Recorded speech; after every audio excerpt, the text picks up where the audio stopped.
everybody. Welcome to another episode of After 90. Marie Papadakis alongside Gareth Wheeler. And now, Gareth, 3-1 on the night for Tigres UANL. The first ever Campeones Cup took place here at BMO Field. But what do you think of the tournament overall? I actually like the competition. I know it's a one-off for a trophy.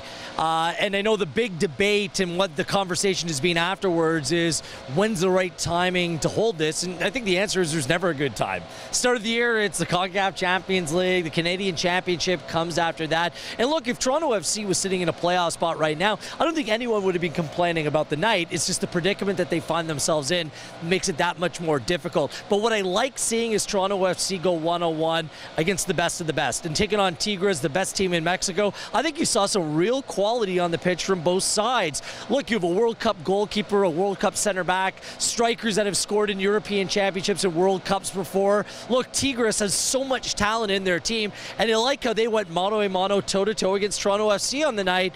And look, the goals conceded, yeah, there were some mistakes, but I thought Toronto FC acquitted themselves fairly well, and they played decent on the night. Yeah, the result wasn't there, but overall, I think it's something to build off of when it comes to the Campeones Cup, and I'm just looking forward to Toronto FC being right back here in this position and having a chance to go on and win it next time around. A lot of people were saying that. Do you think it was hard for Toronto FC to wrap their heads around tonight's game, knowing that they have a big one on Saturday coming up? I think what it came down to it, and Greg Vanney alluded to it in his post-match comments, once you knew that what was at stake and what was on the line, I think Toronto FC, to a man, they wanted to come out and win this game. So, no, I don't think it is difficult. And if you are a true competitor like they are in that side of that room, you want to win every game that you go out there and play. You want to test yourself against the best of the best. And that was what tonight was all about. And full credit to Vanney and the coaching staff for playing their senior squad, their first team out there. And you could see once the things started to pick up in the game that they wanted to go out and win it.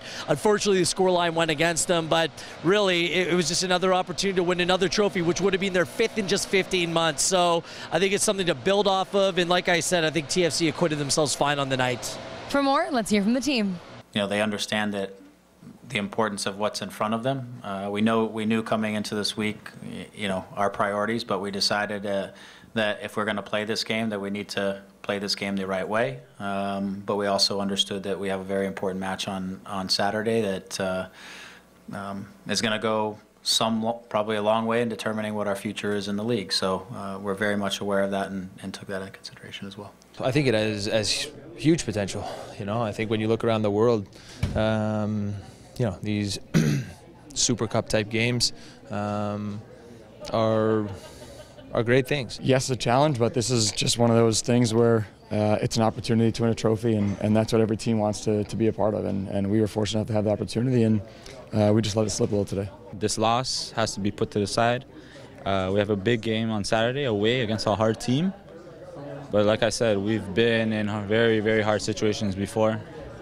We've come through, and you know, I'm hoping it'll be no different on Saturday. Looking ahead to Saturday's match, what were the positives coming out of tonight? I thought the central midfield played very well. I think Jonathan Osorio, Marky Delgado, and Jay Chapman combined. I think the TFC's looking for a little bit more cutting edge in terms of their attack. And we'll all be waiting on the status of Sebastian Giovinco. The good news is he didn't go directly down the tunnel. He was complaining of tightness in his calves, so maybe his exit was precautionary. I fully expect him to be there on Saturday. And look, no excuses. There cannot be any excuses made. They just got to go out and win every game ahead of them. So look, another challenge is ahead for this team, but like they've done so many times before, they've risen up and really succeeded when it matters the most, and I fully expect them to come out with a solid effort on Saturday night down at Red Bull Arena. Well, for everything TFC, you can head to torontofc.ca.